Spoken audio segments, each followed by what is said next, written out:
नमस्कार विद्यार्थी मित्रांनो, मी राहुल कुमार आपणा सर्वांचं सामान्य विज्ञान शालेय पाठ्यपुस्तकांच्या माध्यमातून या सिरीजमध्ये स्वागत करतो.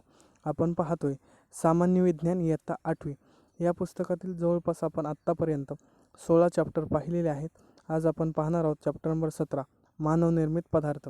चॅप्टर नंबर 18 आणि 19 या पुस्तकामध्ये आपण पाहणार नाहीत, कारण चॅप्टर नंबर 18 ज्याचं नाव आहे परिसंस्था आणि चॅप्टर नंबर 19 ज्याचं नाव आहे ताऱ्यांची जीवनयात्रा. तर चॅप्टर नंबर 18 आपण पर्यावरणाच्या स्टेट बोर्डमध्ये पाहणार आहोत.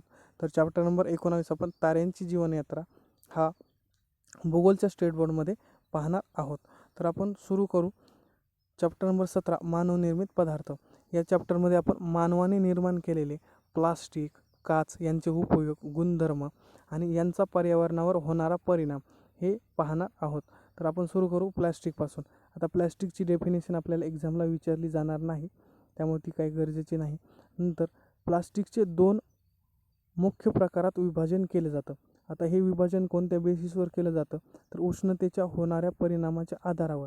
म्हणजे उष्णतेमुळे प्लास्टिकवर कसा परिणाम होतो त्याच्या आधारावर प्लास्टिकचे 2 प्रकारात विभाजन केलं जातं.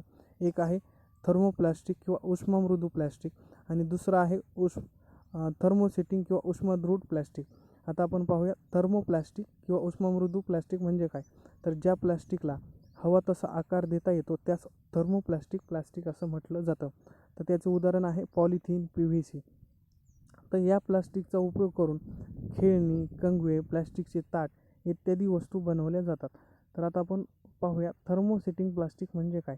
तर ज्या प्लास्टिकला एखाद्या साच्यात टाकून एक विशिष्ट आकार प्राप्त झाल्यानंतर पुन्हा उष्णता देऊन त्याचा आकार बदलता येत नाही, म्हणजेच ते परमनंट आकार होतो त्यांचा, त्या प्लास्टिकला थर्मोसेटिंग प्लास्टिक किंवा उष्मद्रुढ प्लास्टिक असं म्हटलं जातं. आता या प्लास्टिकचा उपयोग करून आपण घरातील विद्युत उपकरणांची बटणे, कुकरचे हँडलवरील आवरण इत्यादी वस्तू बनवत असतो. तर प्लास्टिकचे गुणधर्म आपण पाहूया. प्लास्टिक गंजत नाही, प्लास्टिकचे विघटन होत नाही, प्लास्टिकवर हवेतील आर्द्रता, उष्णता, पाऊस यांचा परिणाम सहजासहजी होत नसतो, कोणत्याही रंगाच्या वस्तू बनवता येतात, अकार्यता या गुणधर्मामुळे कोणताही आकार देता येतो, उष्णता आणि विद्युतचा दुर्वाहक असतात, वजनाने हलके असल्यामुळे वाहून नेण्यास सोयीचे असतात किंवा सोयीस्कर असतात. आता प्लॅस्टिकचे प्रकार आणि आपण उपयोग पाहूया. प्लास्टिकचा पहिला प्रकार आहे थर्मोप्लास्टिक आणि दुसरा आहे थर्मोसेटिक. यांचे आपण उपप्रकार पाहणार आहोत, तसेच त्यांचा उपयोग किंवा त्यांपासून कोणत्या वस्तू बनवणार आहोत ते पण आपण पाहणार आहोत. पहिला आहे थर्मोप्लास्टिक. थर्मोप्लास्टिकचा पहिला प्रकार आहे पॉलिव्हिनाइल क्लोराईड, त्याला PVC असं म्हटलं जातं. दुसरा आहे पॉलिस्टायरीन, तिसरा आहे पॉलिइथिलीन आणि चौथा आहे पॉलिप्रॉपिलिन. तर आपण PVC म्हणजेच पॉलिव्हिनाइल क्लोराईडचे उपयोग पाहू. यापासून बाटल्या, रेनकोट इत्यादी वस्तू बनवल्या जातात. नंतर पॉलिस्टायरीन या प्लास्टिकपासून रेफ्रिजरेटरसारख्या विद्युत उपकरणांचे उष्मारोधक भाग किंवा यंत्रांचे गिअर, खेळणी, वस्तूंची संरक्षक आवरणे बनवले जातात. आता पॉलिइथिलीन जे प्लास्टिक आहे, थर्मोप्लास्टिक आहे, त्यापासून दुधाच्या पिशव्या, पॅकिंगच्या पिशव्या, मऊ गार्डन पाईप इत्यादी बनवले जातात. तर पॉलिप्रोपिलिन या थर्मोप्लास्टिकपासून लाऊडस्पीकर व वाहनांचे भाग, दोरखंड, चटया, प्रयोगशाळेतील उपकरणं इत्यादी वस्तू बनवल्या जातात. तर दुसरा प्रकार आपला आहे थर्मोसेटिंग प्लास्टिक. आता थर्मोसेटिंग प्लास्टिकचे जवळपास 4 प्रकार पडतात. एक आहे बॅकेलाईट. बॅकेलाईटपासून रेडिओ, TV, टेलिफोन यांचे कॅबिनेट, इलेक्ट्रिक स्विच, खेळणी, गृहोपयोगी वस्तू, कुकरचे हँडलवरील आवरण इत्यादी वस्तू बनवल्या जातात. तर मेलेमाईनपासून कपबशा, प्लेट, ट्रे यांसारख्या गृहोपयोगी वस्तू, विमानाच्या इंजिनचे काही भाग, विद्युतरोधक व ध्वनिरोधक आवरणे इत्यादी गोष्टी बनवल्या जातात. नंतर आहे पॉलियुरेथिन. पॉलियुरेथिनपासून सर्फबोर्ड, छोट्या बोटी, फर्निचर, वाहनांच्या सीट्स देखील बनवल्या जातात. नंतर पॉलिइस्टर. पॉलिइस्टर या थर्मोसेटिंग प्लास्टिकपासून तंतुकाच बनवण्यासाठी वापर केला जातो. लेझर प्रिंटर्सचे टोनर्स, कापड उद्योग इत्यादींमध्ये पॉलिइस्टर थर्मोसेटिंग प्लास्टिक वापरलं जातं. तर आपण काही पदार्थ पाहू आणि त्यांचा विघटनाचा कालावधी किती आहे ते पाहूया. भाजीचं विघटन होण्यास 1 ते 2 आठवडे लागतात. सुती कापड यांचं विघटन होण्यास 1 वर्ष लागतात. लाकूड याचं विघटन होण्यास 10 ते 15 वर्षे लागतात आणि प्लास्टिकचं विघटन होण्यास हजारो वर्षे लागतात, तरीही ते अविघटनशील आहे, म्हणजे त्याचं विघटन होईलच असं नाही. नंतर आहे थर्मोकोल. आता थर्मोकोल हा पॉलिस्टायरीन या प्लास्टिकचा एक भाग आहे, एक रूप आहे.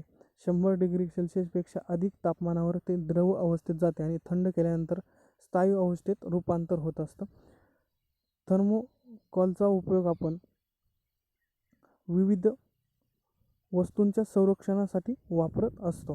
तर आता थर्मोकोल अतिवापराचे पर्यावरण व मानवावर होणारे कोणते दुष्परिणाम आहेत ते पाहूया. स्टायरीनमध्ये कर्करोगजन्य घटक असल्यामुळे व्यक्तींना रक्ताचा ल्युकेमिया व लिम्फोमा यांसारखे कर्करोग होण्याची शक्यता असते थर्मोकोलमुळे.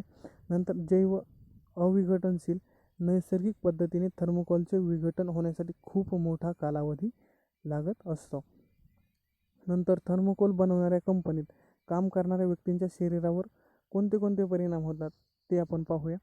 त्या व्यक्तींच्या डोळे, श्वसनसंस्था, त्वचा, पचनसंस्थेचे आजार संभवण्याची शक्यता असते. गर्भवती महिलांना गर्भपात होण्याचा धोका असतो आणि द्रवरूप स्टायरीनमुळे त्वचा भाजण्याचा देखील धोका असतो. आता पुढचा मानवनिर्मित घटक आहे काच. काच म्हणजे सिलिका आणि सिलिकेट यांच्या मिश्रणातून तयार झालेला अस्फटिकी टणक पण ठिसूळ घनपदार्थ होय. तर आता काच बनवण्यासाठी कोणते कोणते मिश्रण लागतं, तर वाळू, सोडा, चुनखडी आणि अल्प प्रमाणात मॅग्नेशियम ऑक्साईड यांचे मिश्रण काच बनवण्यासाठी गरजेचं असतं. आता काच बनवण्यासाठी कोणते मिश्रणाची आवश्यकता असतं हे एकदा रासायनिक सूत्रामध्ये एक्झामला विचारलं होतं. तर आता आपल्याला हे भौतिक सूत्रामध्ये किंवा भौतिक पदार्थामध्ये माहीत पाहिजे, ते म्हणजे वाळू, सोडा, चुनखडी आणि अल्प प्रमाणात मॅग्नेशियम ऑक्साईड यांचे मिश्रण काच निर्मितीसाठी आवश्यक असतं. तर आपण आता पाहूया काचेचे गुणधर्म. काच तापवल्यानंतर मऊ होते व तिला हवा तो आकार देता येतो. काचेची घनता तिच्यातील घटक तत्वांवर अवलंबून असते. म्हणजेच काच ही फिक्स घनता नसते, काचेची फिक्स घनता नसते, तर त्यामध्ये आपण कोणत्या प्रकारचे घटक वापरू त्यावर ते काचेची घनता अवलंबून असते. नंतर काच उष्णतेची मंद वाहक आहे आणि विजेची दुर्वाहक आहे. आता काचेला जलद उष्णता दिल्यास किंवा उष्ण काच जलद थंड केल्यास तडकते किंवा ती फुटत असते, हे इथं आपण लक्षात ठेवलं पाहिजे. नंतर काचेचे प्रकार व उपयोग आपण पाहूया. काचेचा पहिला प्रकार आहे सिलिका काच. आता सिलिका काचेचा उपयोग प्रयोगशाळेतील काचेच्या वस्तू तयार करण्यासाठी होत असतो. नंतर दुसरा आहे बोरोसिलिकेट काच. बोरोसिलिकेट काचेचा औषधांवर कोणताही परिणाम होत नाही, त्यामुळे औषध निर्मिती उद्योगात औषधं ठेवण्यासाठी बोरोसिलिकेट काच वापरली जाते. तर तिसरा प्रकार आहे अल्कली सिलिकेट काच.